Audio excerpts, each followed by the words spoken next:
guys check the announcement that I sent yesterday? Yeah. Okay, so we have our first homework due next week, and it's gonna be on determinant and indeterminate structure, so which I'm gonna finish right now.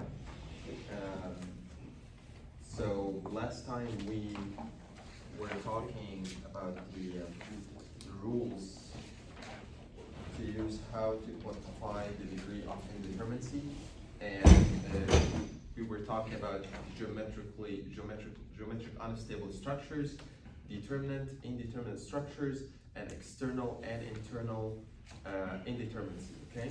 So, and I promised that we are gonna talk a little bit about the grid systems. So let's today see a little bit more about the grid support system. Grid support system. As I said last time, that the grid systems is any 2D system, like the slab system. It can be different slab types, but it's a system that has a vertical reactions and two moments. One of them is a torsion and one of them is a bending moment. However, there's kind of a small thing that we need to talk about a little bit is the supports for a grid system. So grid system can have different types of support. Some of them are similar to the regular frame and beam system, and some of them are new. So let's see what it means. There's a support like in the frame system, we have hinge, we have roller, we have fixation. Here is a little bit different. Like we have something is called spherical support.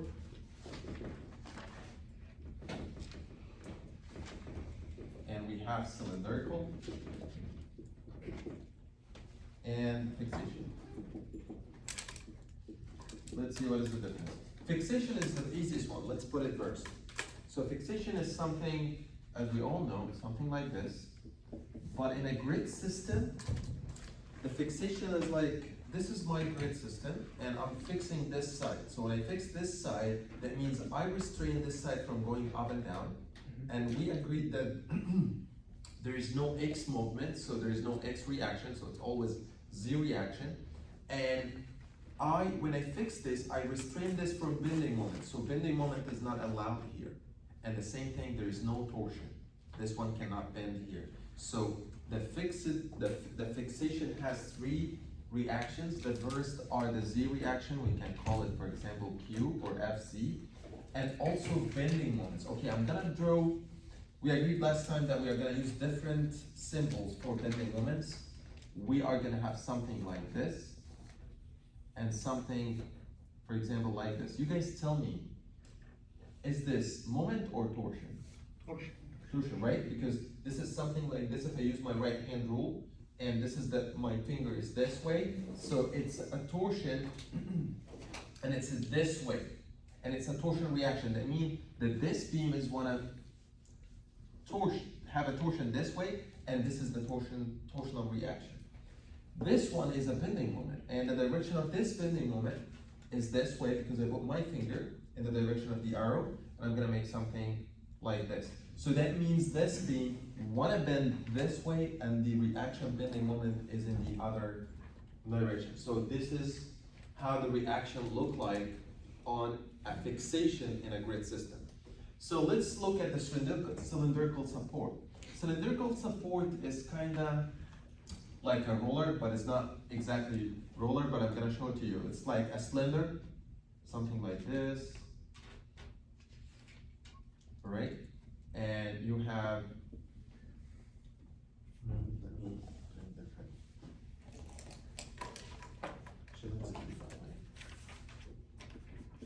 so I want to show it to you very quick. It's something like you put this system on a cylinder like this. Okay? When you put it on a cylinder like this, we agreed that there is no X reaction, but this cylinder has a Z reaction. Doesn't allow this to go up and down. It's like, hold it here. However, it allows bending moment, because if this is wanna bend, this is not gonna restrain the bending, okay? Because it's gonna rotate. But if you wanna have a torsion, it's gonna restrain you from the torsion because it's holding the whole side. So it has two reactions and it allows one motion. It allows the bending moment, but it restrained the Z movement. So I have, when you restrain deformation, there is a reaction, okay? So I restrain the vertical movement, so there is a vertical reaction. I also restrain the torsion, so it's gonna be, there's a torsional reaction, something like this. And definitely be careful with the direction. So I have something like this, so it's gonna be something rotating like that. Spherical, it allows more deformation.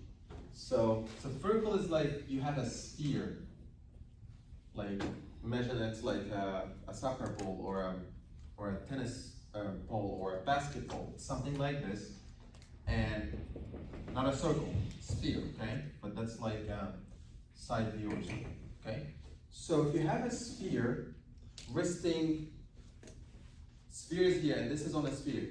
The sphere can allow this to bend and to torsion, to have a torsion. Like let's assume that I have a sphere here. This one can bend, okay? I mean like there's zero bending moment here, allow the rotation, and also allow the torsion, the bending moment and the torsion. However, it restrains the vertical movement. So you only have one reaction, which is Q. All right, but when I'm gonna give you a problem in a grid system, like for example, I'm gonna draw a grid system, something, say grid example.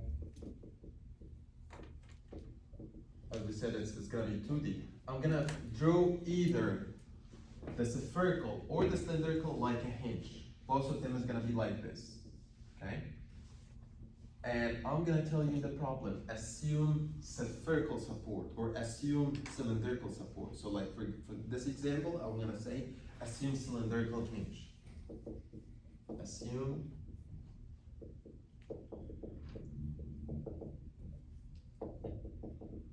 okay. So this one is a cylindrical, so it's gonna be something like this. Alright, if I said assume spherical support, so this one is going to be spherical. This is definitely fixation. There's nothing tricky about this, okay?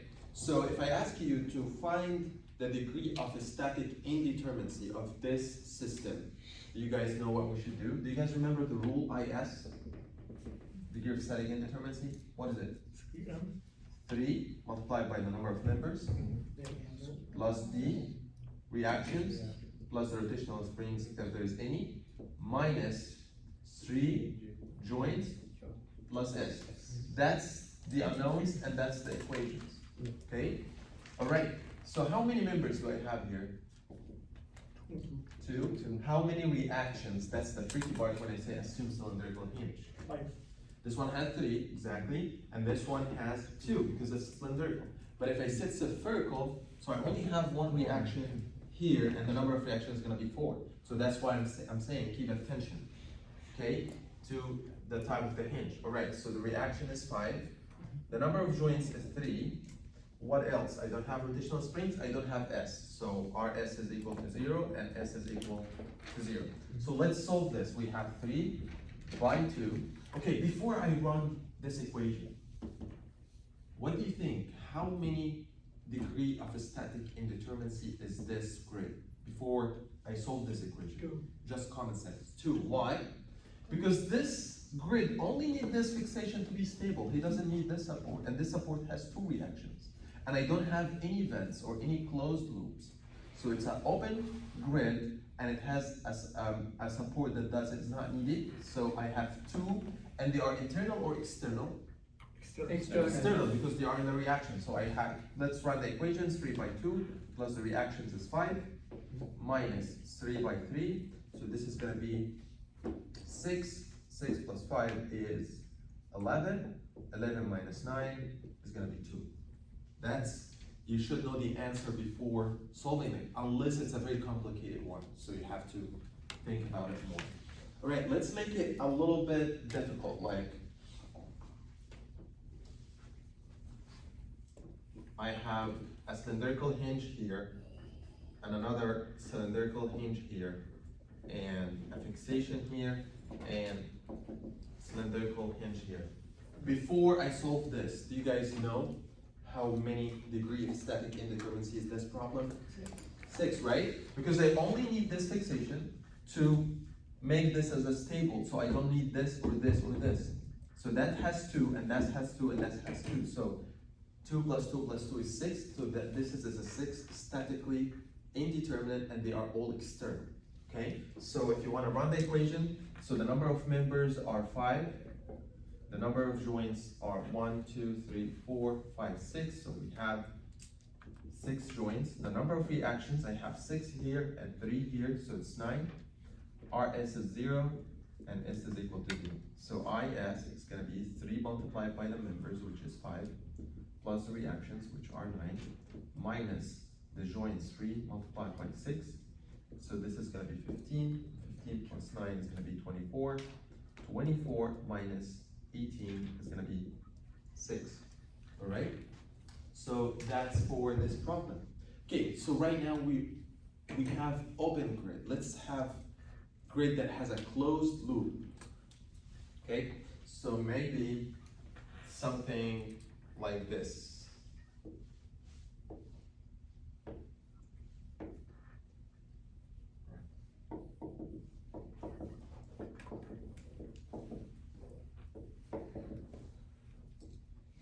You can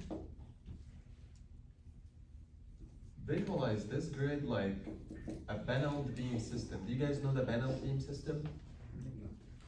Banal beam system, sometimes if we have a very big span area, like, I don't know, 30 feet by 30 feet, or maybe 40 or 50 feet by 50 feet, and we don't want any columns inside. So we make a huge beam, a very deep beam, like maybe 2 meter depth or 1 meter depth, depends on the span. And we make them cross on each other like this. So this is a big beam and a big beam and a big beam, so that you can have very open hole. We usually use it in the movie theaters. So the movie theater, you can find it open without any columns. In the lecture halls, something like that. So that's like a Banal beams are banaled in each other, and they are all fixed at all the sides with columns, okay? Okay, before I solve this problem, do you guys know how many statically indeterminate is this grid, and how many of them are internal and how many of them are external? 18.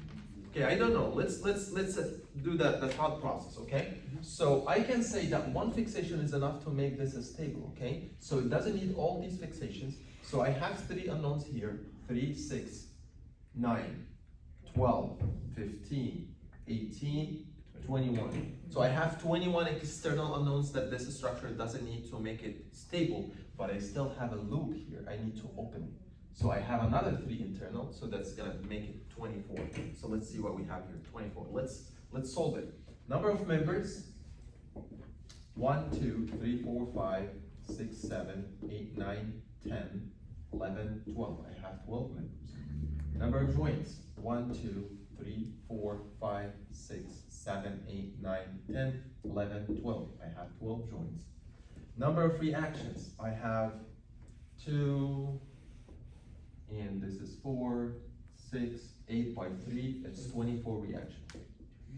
So I have 8 fixation, each fixation has 3 reactions, so I have 24. The S is 0, and the RS is 0. There's no conditional equation from intermediate hinge, and there's no rotational springs. So IS is 3 multiplied by the members, which are 12, plus the reaction, which are 24, minus 3 multiplied by the joints, which are 12. So 3 by 12 and 3 by 12, so you will end up having 24. And you will have to tell me that out of this 24, there is 3 internal, and the rest, which is 21, are external. Okay, so that's for a grid system. All right. Do you guys understand that? Okay. When you say that cross, do they on top of each other, or they like? Yeah, like they are support each other. Like here, there's definitely deflection because there's no support here. So if a deflection happens, they both are gonna go down, either up or down together. Okay. But when you make them like paneled in each other, that's decrease the stiffness of the grid system. Nice. So actually, we are gonna solve one grid system, a panel beam system, in our first sub home. So we're gonna do something like that. Right.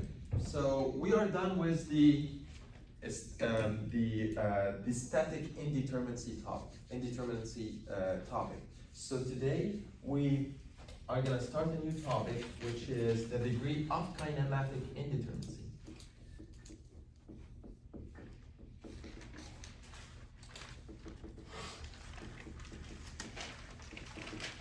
Okay, what is the kinematic indeterminacy? Kinematic indeterminacy is the degrees of freedom of the structure. So kinematics means movement, means something is moving. We need to know what is the degrees of freedom of the structure.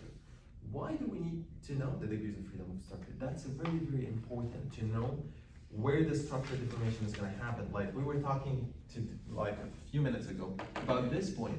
This point can move up and down. That has a degree for you. And that's very important to know what is the deflection here, or what is the deflection in the middle, which is the possibly is going to be the largest deflection in the system.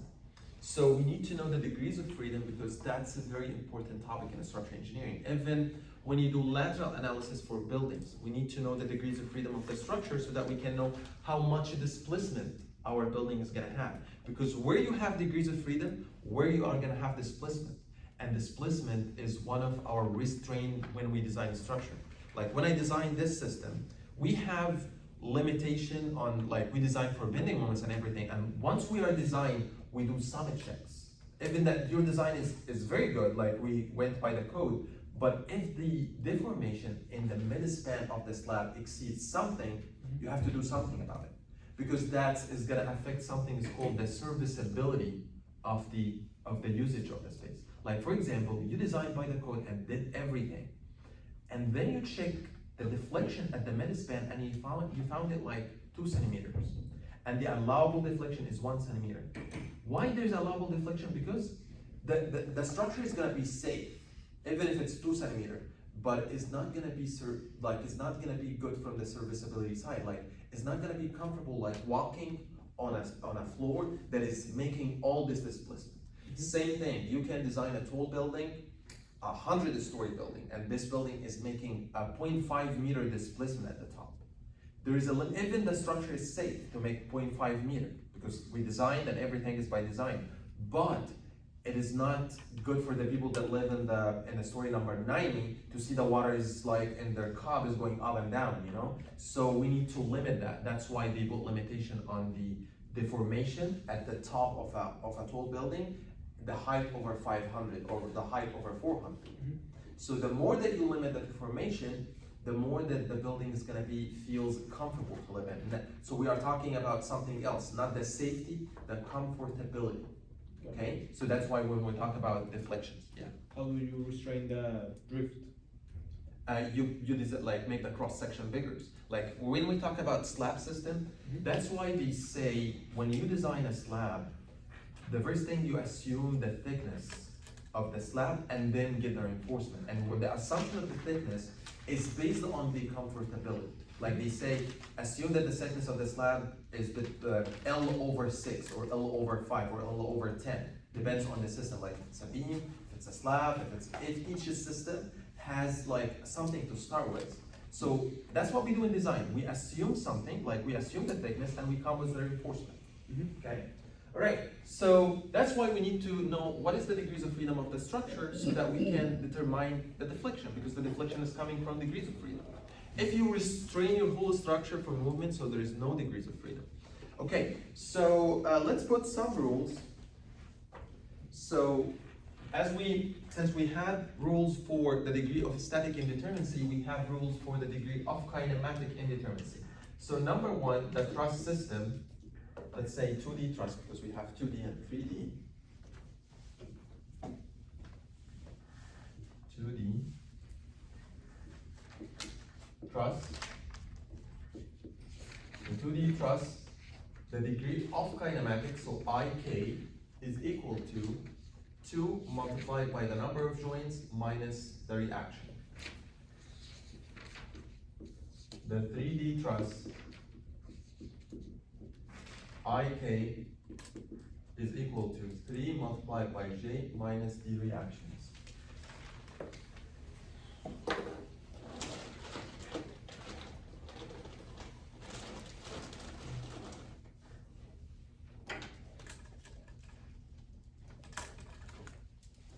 we have a frame, let's say 2D frame.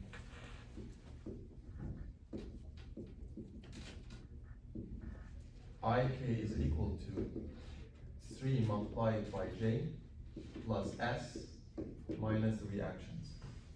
Number 4, 3D frames. Ik is equal to 6 multiplied by j plus s minus the reactions. Number 5, for grid systems, Ik is equal to 3 multiplied by j plus s minus reactions. So it's kind of a little bit the opposite of the IS. So the more joints that you have, the more degrees of freedom that you have. So at each joint, like if we have a truss like this,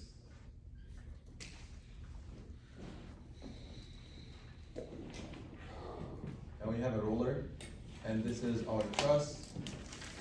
At each joint of these truss, you have 2 degrees of freedom. Each joint can move x and can move y. So the number of joints multiplied by 2, this 2 coming from a movement in x and movement in y. Minus the reactions. When you have a reaction, that means there's a restraint on the movement. So here, since I added a degree of freedom, 2 degrees of freedom at this joint, so I have to remove them because I have a hinge that restrains x and y. So I have 2 reactions from here and I have 1 reaction from here. So when I have reaction, that means I have a restraint on the degree of freedom. So it's 2 joints minus r. But if you have 3D truss, like this truss becomes 3D, that means that we included another dimension in the movement. Something like this, and another hinge here. So we included z, that means each joint has x, y, and z movement. Okay, 3 movement minus the reactions. Frame is the same thing. You have 3 joints because each joint has a degree of freedom to move in the x direction, y direction, and also to rotate. That's a degree of freedom. And S adds another degree of freedom because it allows more rotation. Like before, like as we said last time, this joint has 3. It has x and has y, and it can rotate. But once you make an intermediate hinge, that means this can rotate separately from this one. So this one has a rotation and this one has different rotation. So that's why we need to add S. If you have a 3D frame, so each joint has 3 x movement, 3 translation movement, which is x, y, and z, and moment about x, moment about y, and moment about z, I mean rotation, okay?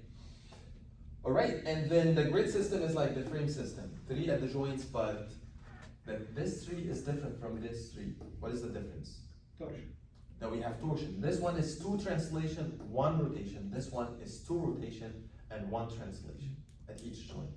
And S the same way. Okay, let's put some examples and so that we can practice. All right. So.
let's solve all these for find the IK of them.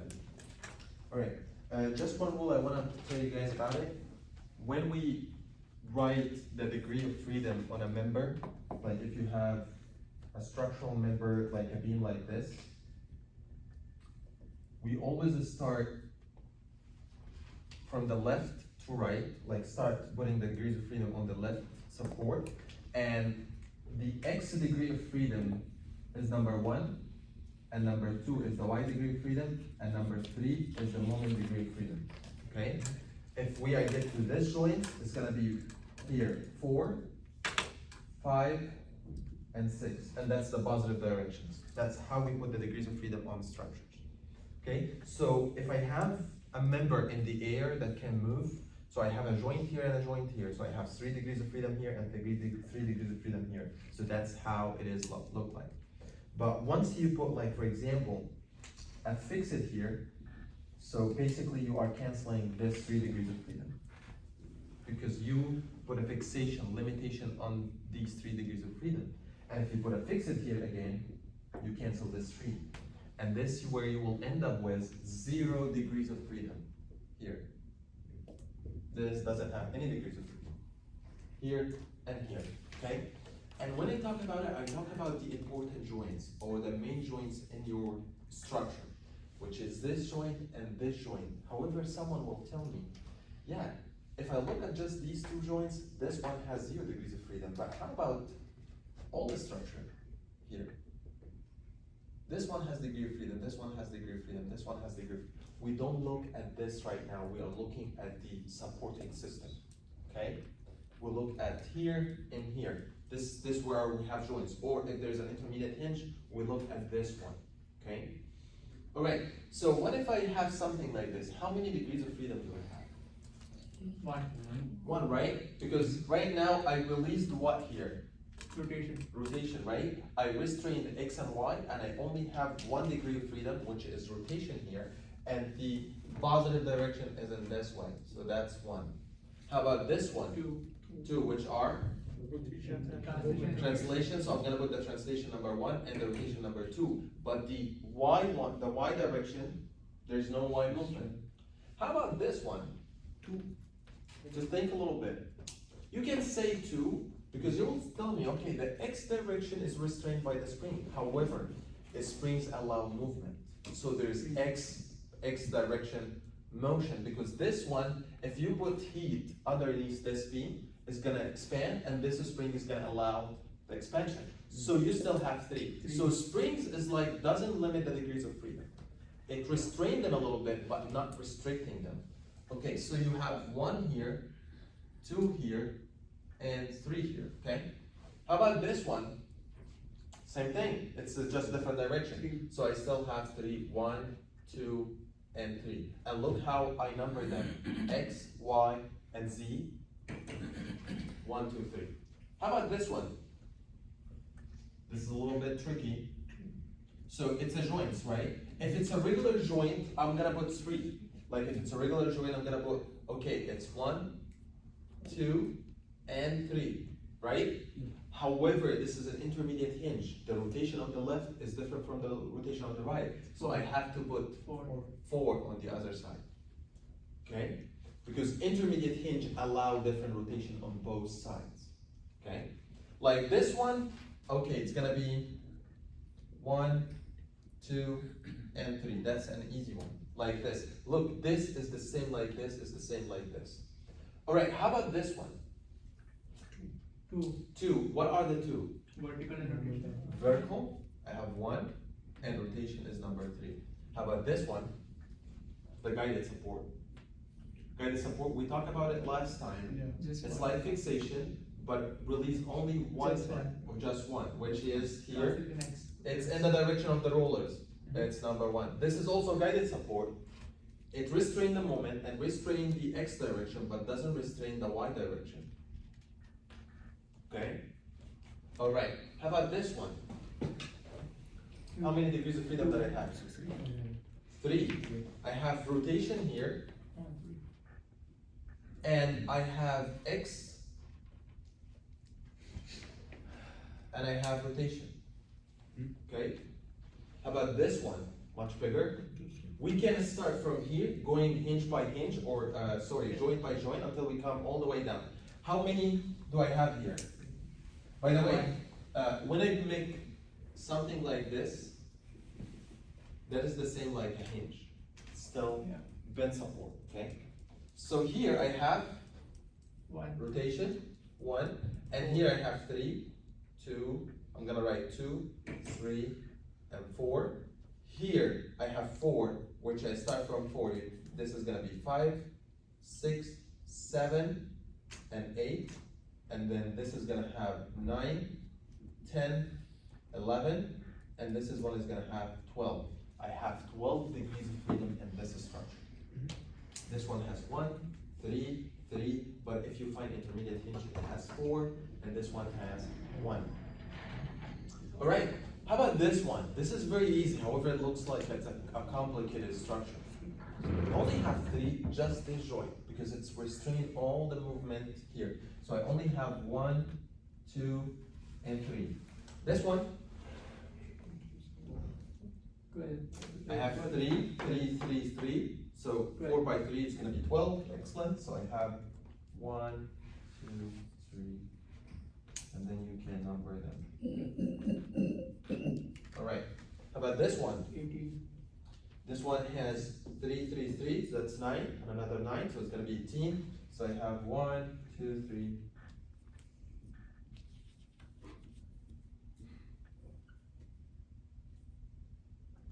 All right. So that's something like an application from seismic analysis. When we do seismic analysis for multi-story frame, so we only care about, like when we push with an earthquake in X direction, we only care about the degree of freedom in the X direction and neglect the other one because there is nothing that can trigger the other degrees of freedom. So that's why we need to study degrees of freedoms. Okay. So let's actually solve an example that's like a midterm problem, okay? Let's see how questions will look like.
So in this example, I'm asking to determine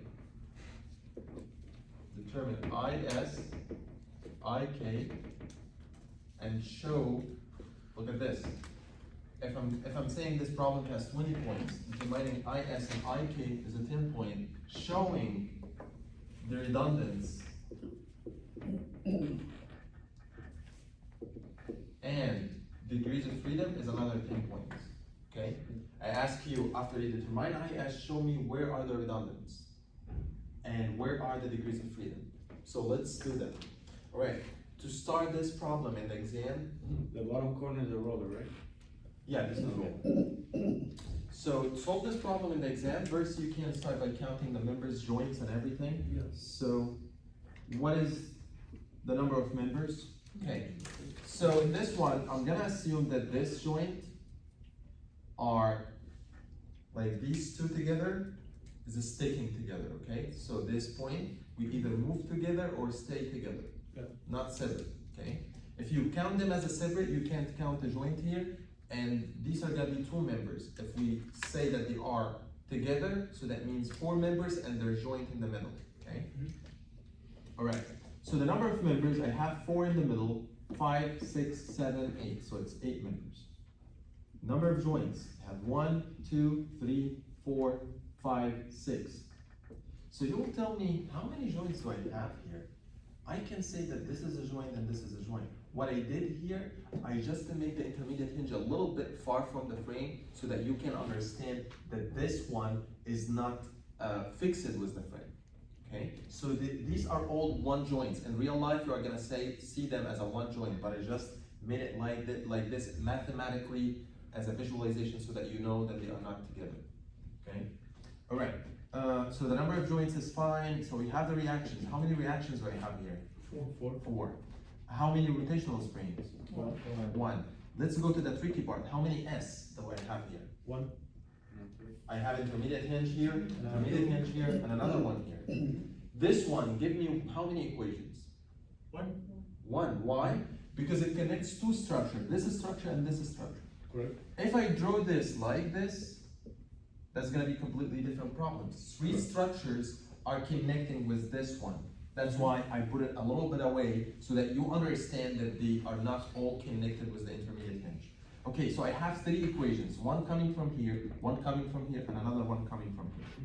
All right, let's calculate IS and IK. In an exam, you have to write the rule so that I understand that you use the right one. So it's 3 members plus reactions plus rotational springs minus 3 joints plus S. All right, 3 members is 8, reactions are 4, rotational springs are 1, minus 3 joints, which are 6, plus S, 3, right, 24, 28, 29, minus 18 plus 3 is 21, so I have 8. Let's see, we did it right. Yeah, 8. How about IS?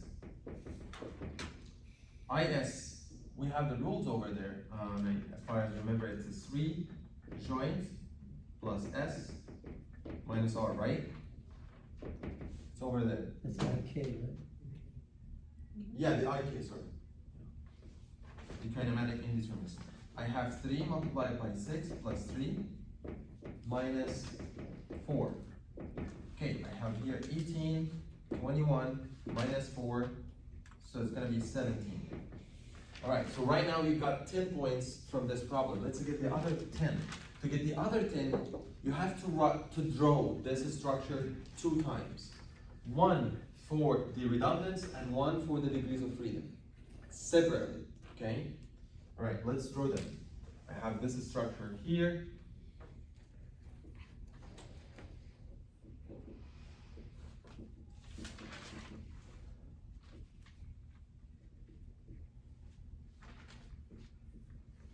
One time, second time is here.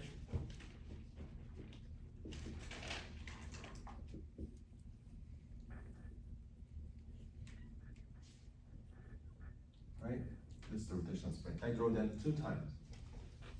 All right, let's do the degrees of freedom because I believe it's a little bit easier from the redundance because the redundance, it depends on how you are gonna make your structure stable. Degrees of freedom, let's just start with this one. Is there any degrees of freedom here? No. Okay, how many degrees of freedom do I have here? 1, 2, and 3 here, and this one has a 4. Because that one rotates differently from here. How about this one? Has 5, 6, and 7, and there's 8 over there. Rotational spring, like they are not there. Okay, they don't restrain the movement. So I have 8, and then 9, 10, 11, and then we can say that this is 12. Here I have, let's start here, I have 13, 14, and 15. Here I have 16, and rotation is 17. That what makes the 17 degrees of freedom. So that means that we are right, okay? If you found discrepancy from the drawing, then here, so there's definitely something wrong. Let's found redundance. Do you guys remember what are the redundance from last time? Yeah. Redundance is the number of reactions that the structure doesn't need, or the number of unknowns that the structure doesn't need to be stable. And some of them can be internal, some of them can be external. External in the reaction, internal in the members. And we can know that by the loops. So there's a loop, 3 loops here that are closed, but some of them are, actually all of them, they are not fully closed, like there is a hinge here. We are gonna see how we can handle this. All right, so let's find out how we can make this structure stable. There's different ways that we can do that. We have here 8, let's find the internal that we can open. Okay, you said that there is loops, let's open them. If you open this loop here, there's a problem that's gonna happen. What is it? This one is gonna be unstable, it's gonna be something like this, right? This part, because there's a hinge here. So when we open loop that has intermediate hinge, we open at the intermediate hinge, like here. And when we open the loop at intermediate hinge, how many unknowns are gonna show up? 2, x and y, because there's no moment, right? But if I open this loop here, how many is gonna show up? 3, because if I cut in a cross section, you are gonna have shear, normal, and moment. But if you cut in an intermediate hinge, you have a normal and shear, there is no moment, moment is 0. Okay, so cutting here is gonna give me 3, cutting here is gonna give me 2, and cutting here is gonna give me another 2. Right now, I opened all the loops inside my structure, like I cut a section like this in my structure. So all my structure right now is open. So I have 3, 2, 2, that's 7 out of 8. Okay, so I released the 7 internal forces from this structure. 3 are here, and 2 are here, and 2 are here. And when you do this, you have to write it like that. Like when I do it, I make it like this, and like this, and like this. That's how you show it to me in the exam. You show me that you open the structure, and when you open it, you show me the redundancy. You show me that here, when I open it, there is 1, there is 2, and there is 3 moments. Here, there is 4, and there is 5. Here, there is 6, and there is 7. Okay, that's the reaction that you. Let's see if the structure is stable or not. Can this member fall? No, because it's fixed here. It cannot fall. Can this one fall? No, because they are all this and this and this and this are all connected to the fixed. So they are all stable. The next one that you can release is, you can actually don't need this roller. Why? Because I have a fixation here that can hold the whole structure. Okay. So that's actually another external one that you can remove. One will tell me, okay, how about if I lift the ruler and converted this to a hinge? It's gonna be stable as well. So there's different ways that you can make this structure stable. So when I remove the roller, you have to tell me that there's a reaction here that I removed. It's number 8. Okay? So this is how you show the redundance in an exam problem. Okay? You have to draw and you have to tell me which one are your redundants. Okay? And definitely I might ask you how many internal and how many external. Internal are 7, external are 1. Alright.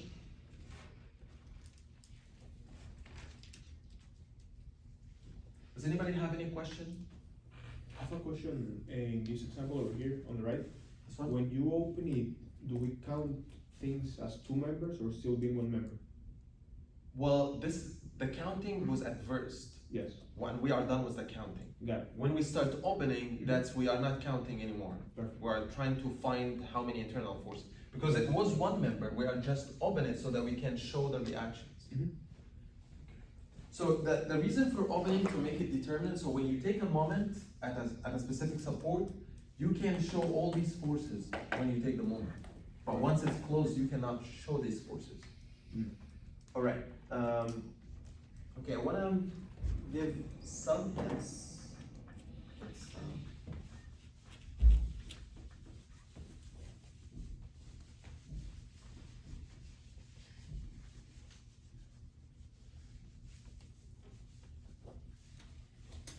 Can you go over the number for the static redundancy? It's very trying to read. What was that? This one? Numbering for the static one. This one? Yes. This is the redundance. I have 2 here. You can number them the way that you want. Like I number them 1, 2, 3, and 4, 5, 6, 7, 8. So I want to talk about something called the axial rigidity and axial flexibility. So when we do degrees of freedom, like these problems, okay, let's throw this 3 times. Like I'm gonna do it fixed, and I have roller here, I have a hinge here, and then a same structure.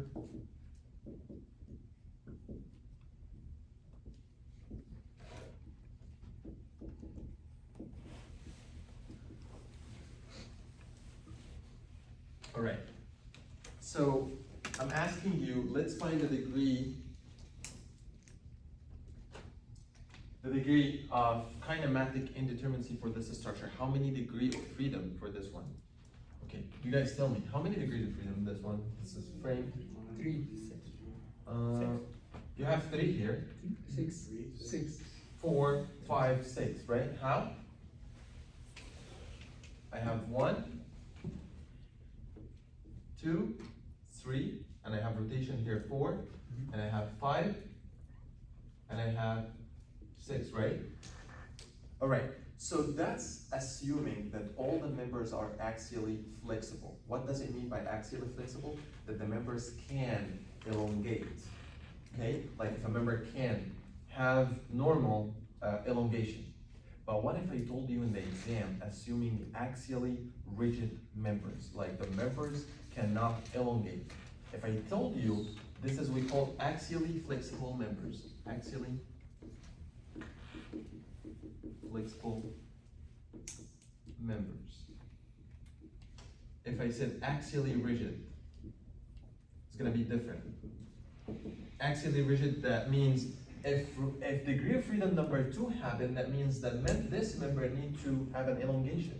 And if degree number 5 or degree number 1 happened, that means that this member need to elongate. But if we limit these elongations, like these members cannot elongate in any direction, so that means that 5, 1, and 2, they can't exist. So the only degrees of freedom that we're gonna have in our structures are rotation. So it's gonna be something like this. I have 1, 2, and 3. And I only have 3 degrees of freedom. But let me ask you, if I limit more degrees, like if I decrease the number of degrees of freedom, is gonna be better mathematically to solve the problem, or is it gonna be worse? Better. Better, why? Because I only have 3 unknowns to find out. Okay, so we need to find out the degrees of freedom so that we can find the internal forces. So the more degrees of freedom that your problem is gonna have, the more equations that you need to solve. Like this is gonna have a 3x3 matrix. And it's easy to solve 3x3 matrix. But if you have 5 unknowns, that's gonna be 5x5 matrix, and it's gonna be a hell to solve. It's not gonna be easy, okay? And sometimes to solve the problem and make it easy, like when we solve the problems, we say, yeah, I have 3 rotations. Let's assume that they are axially rigid, okay? And I have rotation 1, 2, and 3. But I want to know these rotations, so I can find the bending moment. Because if we found how much rotation the member has, we multiply the stiffness by the deformation so that we can get the bending moment, okay? But for me, I know already that the bending moment here is 0, and the bending moment here is 0. So I only want 1 rotation, which is this one, and that's making 1 equation to solve for the bending moment. So if I ask you in an exam, we're gonna solve a problem like this maybe after 5 or 6 weeks in the stiffness method, but what I wanna tell you that we need to solve the problem, but if I ask you, I'm not interested to know how much rotation in these 2, and I'm only interested in you to show me the bending moment. So to do this, I'm only interested in this value. I'm not interested in this values, because here it allows the rotation, so the bending moment is 0. So to solve this problem, we call, if we wanted the important or the degrees of freedom at the points that we are interested to know the moment at. So it's gonna be only 1 degree of freedom that we are interested in, okay? So right now we learned something about axially flexible, axially rigid, and this one means that we are reducing the number of degrees of freedom for the sake of solving problems, not saying that there's no degrees of freedom here. I know and I understand that there is 2 degrees of freedom here, but I don't need them to solve the problem. So I'm gonna neglect them, and I'm gonna only deal with this one, because this is the only one that I'm interested in to get the bending moment. But in the questions, if I ask you, find the degrees of freedom here and here, so you'll have to find this one, okay? Right. Let's solve problem.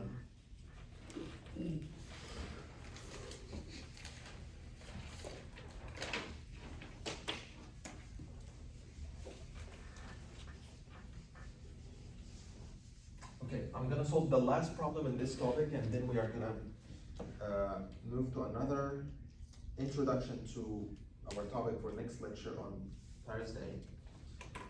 I'm gonna solve a grid that has a little bit of stuff to deal with. So I have a grid like this, and I have an intermediate hinge, and I have a spherical hinge, and I have fixed here. I'm saying that assume spherical hinges. Here, assume spherical hinges. And when I say spherical hinges, it's for both, for here and for this one. This is intermediate hinge, but the intermediate hinge doesn't allow, is it spherical or is it cylindrical? Like the way that this member is resting on the other member, is it resting on a spherical member, cylindrical, or spherical that can have torsion and can have moment? This one. All right, so let's find IS and IK. What is the number of members here? 4. 1, 2, 3, 4. Excellent. Joints? 1, 2, 3, 4, 5. Reactions? Spherical hinges, remember. How many reactions I have here? 1, 3, 3, so it's gonna be 7. The tricky one, S. If I said that this is a spherical hinge, how many extra equations that this one is gonna give me? We said last time, if this was frame, and this one connects two structures, this is structure and this is gonna be only one, because it's n minus 1. But this one is a special. This one gives you 2 moment equations. Why? Because it's spherical, not a moment. It allows the moment and allows the rotation. So when we say sum the moment is equal 0 at this hinge, and also sum the torsion at this one is equal 0. So it gives you 2 equations. So you multiply by 2. However, if I said this is a cylindrical hinge, so it's only gonna give you 1. Okay? So we can put this rule. If I said that S, like S is gonna be 1, multiplied by 2. You have 1 spherical hinge multiplied by 2 because it gives you 2 equations. Okay? So we can put it that way. But if I said that this is a cylindrical, so it's gonna be 1 multiplied by 1. 1 hinge gives you 1 equation. But here, 1 hinge gives me 2 equations. All right, so let's find IS is gonna be 3 members plus reactions plus RS minus 3 joints plus S. 3 members are 3 by 4. Reactions are 7 minus joints 3 by 5 plus S, which is 2. Okay, so this is gonna be 12, 19 minus 17, so it's gonna be 2. And then IK is gonna be 3 multiplied by joints plus S minus reaction. So 3 by 5 plus 2 minus 7, so it's gonna be 17 minus 7 is gonna be 10. All right, so you are done with half of the problem. What is the next half is to find the degree of freedom and the redundance. So let's find that. I'm gonna draw this 2 times. I'm gonna make this and hinge.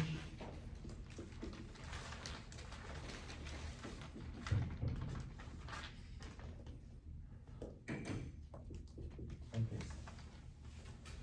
All right. Let's first do the redundance. Okay. All right. here two, and I'm saying I'm having spherical hinges. What can I do to make this stable? Stable and determinate. So let's say I have 2 degrees of static indeterminacy. Are they internal or external? Do I have any closed loops? So there is no internal. So they are all external and they are in the reactions. Okay? So what can I do? There's different ways that I can make this stable and determinate. I only need to remove 2 reactions. So if we remove this one, is it gonna be stable or unstable? Stable, right? Okay. So I have one reaction that I removed here, so that's R1. Let's find the other one. We can do different things to do it, right? We can actually convert this to a cylindrical or a spherical hinge. If you do it spherical, so you are releasing 2 reactions. So that means that you have 3 unknowns you release, so that means that you make it unstable. We only need 1, so you can make cylindrical reaction that can allow the moment, right? So that's one way to do it. You'll tell me, but this might be unstable. No, because this one is resting here on this one with a roller, like a roller. Okay? So, and we learned that if we have a hinge and roller, they can be stable, right?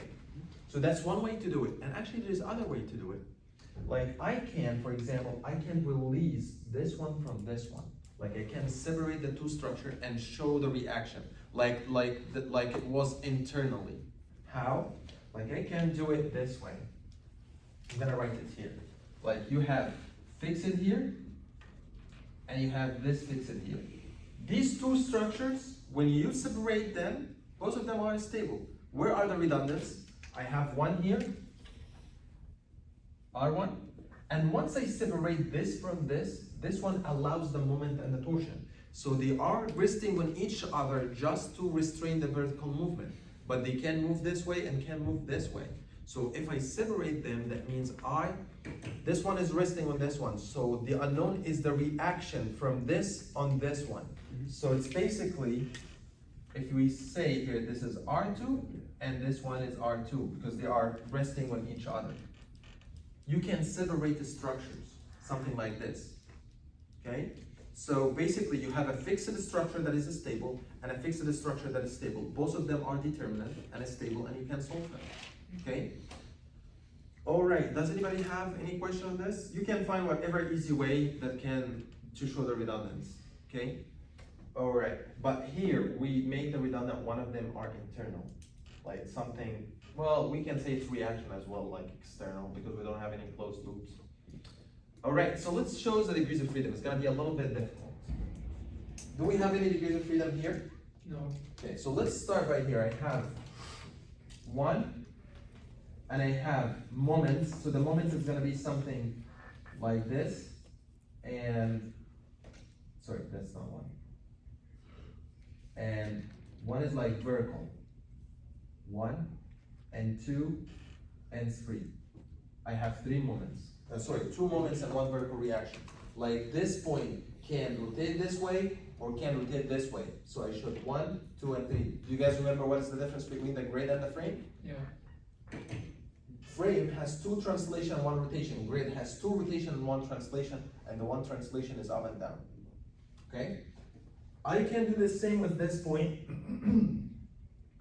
This one is a spherical hinge and it has 1 this way and 1 this way. So I have another 2. So let's say this is 4 and 5. I need to get 10. Alright, so this one doesn't have anything. This one has 3, this one has 2, this one has 0. Where can I find the other 5 degrees of freedom? At the intermediate hinge. Let's find. Before we had 4, right now we are gonna have 5 at the intermediate hinge. Why? Because it allows 2 moments. So let's find. First we have vertical. That's number, we're gonna call it number 6. Alright, this member can have a rotation this way and rotation this way. And the other member can have a rotation this way and a rotation this way. That means that this member can have a torsion separately from what's going on in this beam. And have a moment separate from, so whatever moment and torsion and happen in this beam doesn't affect this beam. All what this beam is doing is just provide a support, just a resting for the other beam to rest on. I'm not gonna control your bending moment, I'm not gonna control your torsion. I'm just supporting you with a vertical support, like a reaction, like a roller or something. Okay, so I have 5 here, so I have 6, 4, 5, 6, 7, 8, 7, 8, 9, and 10. So that's the 10 that I have. It's very important to show me all the degrees of freedom, okay? Does anybody have any question?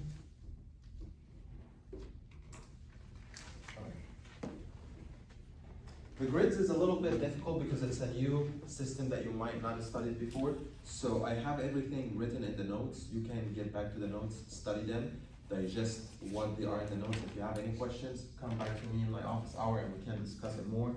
Or even we can have a little discussion before our next lecture. All right, so right now we finished the determinant and indeterminate structure topic. I'm gonna talk in 10 minutes about the deflection and deformation of beams and frames, okay? So let me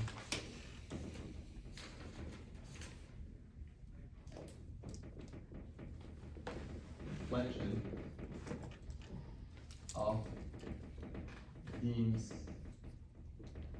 and frames. All right, so in the basic structure analysis courses, you will learn bending moment, shear force diagram on beams, frames, trusses, but we don't go, maybe, I don't know if they teach deflection methods to do deflection, but we are gonna learn in this week, maybe next week as well, methods to find deflection in beams. That's why we were studying degrees of freedom, because that's where we start. Where's the degrees of freedom? And that's where we need to calculate the deflection at.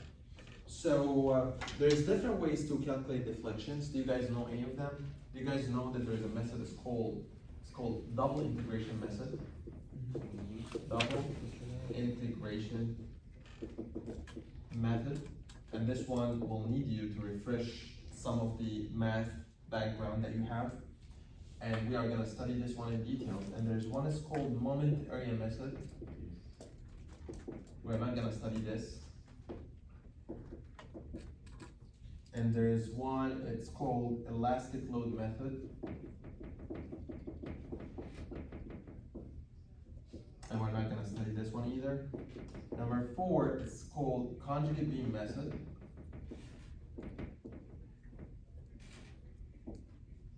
And we are gonna study this one. So we're gonna study this one and this one. We're gonna save the time to study other methods for stiffness and other approaches. Okay, so we're gonna go in deep into the double integration method, and this one is gonna need you to refresh your math about integration, differentiation, and all these math things. But let's start with why deflection happened in beams. How this whole thing started. Like if you have a beam that doesn't have any load, definitely all beams has their own weight load, but let's say we're gonna neglect the own weight, okay? So the whole thing started by our loads, the live load, dead load, any load that you put on a structural member. So let's assume that you have a load beam. So it is started by a load, okay? The load is gonna cause stresses in this beam, sigma, and the sigma is gonna make strains in this beam. So it means that particles are leaving each other, okay? And then strains are gonna do deformations, okay? So we have loads on beams is gonna be stressed, stresses are gonna go make strains, and then you're gonna have deformation, all right? Okay, so double integration method is the one that use our knowledge about the elastic curve of the beam. Like once you put this load on the beam, this beam is gonna bend something like this, okay? So we know that this is how the elastic curve look like. If we know the differential equation of the elastic curve of the beam, we can differentiate it, integrate it to find other things that we look at, okay? So what I'm gonna do in this 5 minutes, I'm gonna put some equations, like, I should have put this up there, but we can use the other board.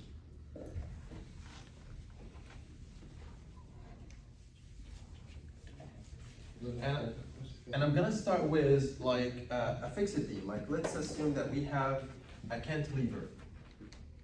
It's a very, very easy one. And you have a load B like this. You guys know how the deflection is gonna look like? It's gonna go something like this, right? It's gonna be here, a little bit not moving, and then at some point it's gonna go a little bit up, right? We know how it looks like, but we don't know the value. What is the value here? Or what is the equation of this line? That's what we need to find out. But we can use geometry, and we can use some basics to know this equation.